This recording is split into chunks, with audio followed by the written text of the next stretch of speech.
It's Cougar Sports Saturday. That's caught! Touchdown! Stayed inside the boundary and gets in for 6. Cougar Sports Saturday, a presentation of KSL Sports. Richie right to the rim, driving score! He would not be denied! BYU Sports Talk by Cougar fans for Cougar fans. Sponsored by Any Hour Services, Electrical, Plumbing, Heating, and Air. Your hosts are Mitch Harper and Kyle Ireland. On Utah's legacy home of the Cougars, KSL News Radio, 102.7 FM and 1160 AM. Welcome back into Cougar Sports Saturday, powered by KSL Sports. We are about 7 hours away from kickoff between BYU and TCU, 4 hours away from tip-off between BYU and UConn and men's hoops. But looking at football tonight, I had the opportunity to talk with BYU defensive tackle John Taumoepeau earlier this week. I started off asking JT what takeaways he could take away from that loss against Texas Tech. JT, you got a disappointing trip to Lubbock last week. What are the biggest takeaways that you guys can come away with from that game? I think the biggest takeaways for us is just understanding who we really are. We've been having a really blessed and great season, and last week was the outcome that we got. So, I think sometimes it's good for teams to get knocked down and see how they respond, because sometimes they do come back faster. So maybe we just needed that. Maybe we just needed that humble moment where we just had to regroup, and this week we get to prove what type of team we really are, coming back from that tough loss last week.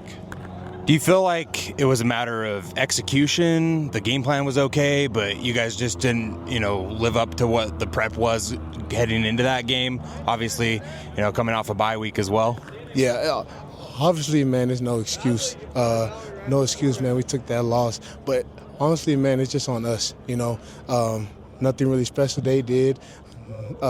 Nothing stood out that they did. It was just everything came down to our 111 job and how we executed, and we did execute it well enough last week. One of the bright spots that I thought from that game from you guys as a front seven and a defense as a whole was the ability to get pressure on their quarterback, Morton. I thought you guys were active and in the backfield quite a bit in that game, got a lot of push up front with you and Keanu. Was that something where you guys, felt like there was something that you were able to do differently? Was it, something from their offensive line? And maybe how can you take the ability to get that pressure into this next game against TCU with Hoover at quarterback? I mean, one thing we just always said, especially last week, now going into this week, just us doing our 111th and more, not only doing our job, but just doing more to help out the other 9 on the field, Me and Keanu, we had a lot to prove last week. We know they have a great front seven, and we just wanted to show them that we also have a great front seven. We also have a great D line. So we just wanted to show them that we're also up there with them too. And just going into this week, I feel like we need to carry that on. The pressures, the run stops, the fits, everything. I feel like we just need to continue to get better every single week with that, and I feel like we are right now.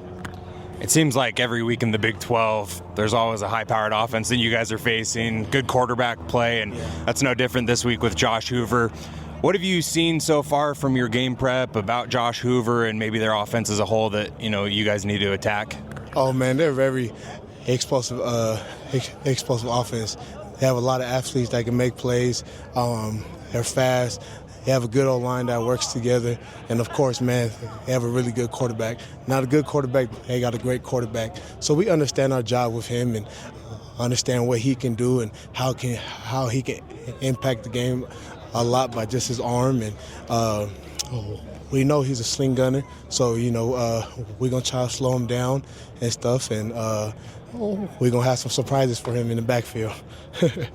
It's been a while since you guys have been at home. At least it feels that way. I mean, the Utah game was the last time you guys played at LES. How nice is it to be back at home this week? Oh, man, it's a blessing. I love playing home.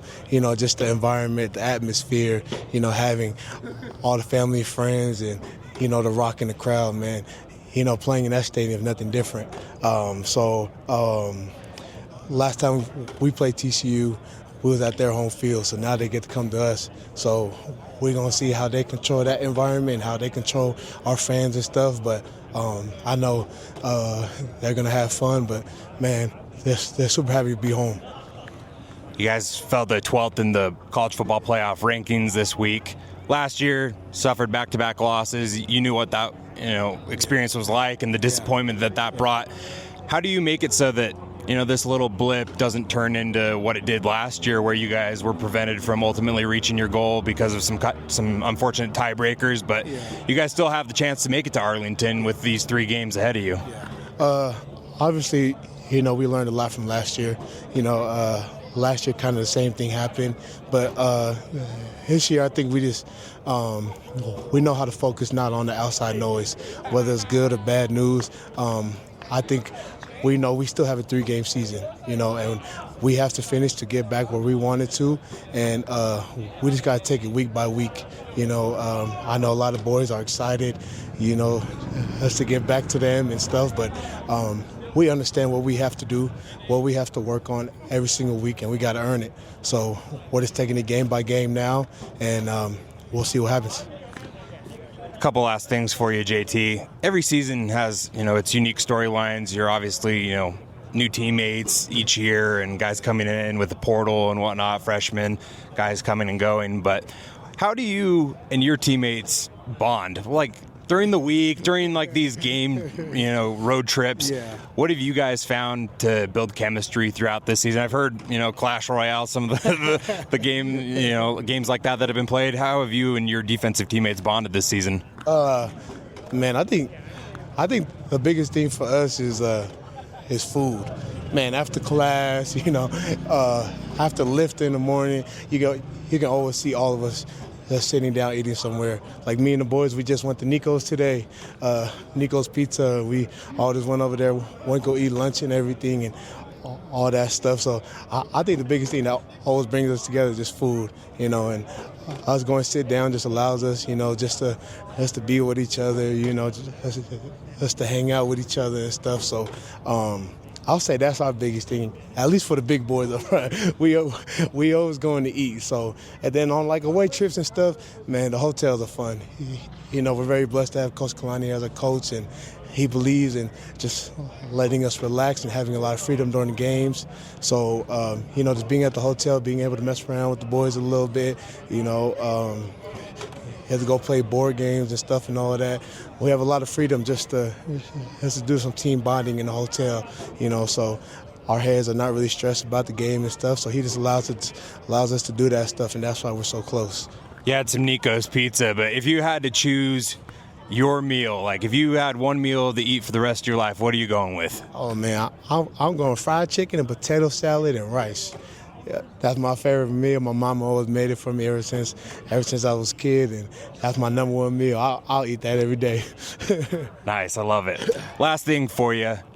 You speak Tongan. Have you had the chance to chop it up on the field with your teammates? Do you speak Tongan with anybody on the coaching staff, any of your teammates? Usually just during the game and stuff, we're always talking up front and everything, especially when we're moving around, when we have games, when we have blitzes. The front D-line, most of us is poly, so we're always talking. And then we just have to be careful sometimes, when we're playing other teams that also have Polynesian guys on the O-line, they can understand what we're saying and stuff. But mostly these last 2 weeks we're able to speak a different language, for we can communicate without the O-line knowing. So, yeah, me, Keanu, Logan, and also we got Bodie learning some too. So that's usually how we communicate in our little different language in Tongan. That was my conversation with BYU defensive tackle John Taumoepeau. Interesting little nugget there. I didn't expect that out of that interview with JT, but the fact that defensive line is able to speak another language, Mitch, to help communicate with each other and not give anything away to the opposing offense. Kind of fascinating. It is, and maybe what's not a interesting nugget, but maybe just a common sense nugget, these defensive linemen bond over food. I love that little tidbit there from John Taumoepeau. And one thing about him, too, he's got a good personality. If you ever listen to media availability sound, you can listen to all of it on Cougar Tracks podcast, you'll hear a laugh in the background from like during the coordinator speaking. There's always a BYU player laughing. It's John Taumoepeau. He's like it's a very contagious laugh. You always hear it every single practice. He's full of energy. John Taumoepeau, great interview with him. Let's take a break. On the other side, we'll hear from BYU linebacker Jack Kelly, fresh off a 2-sack performance. We'll also get a check-in on a big Big 12 game here on Cougar Sports Saturday.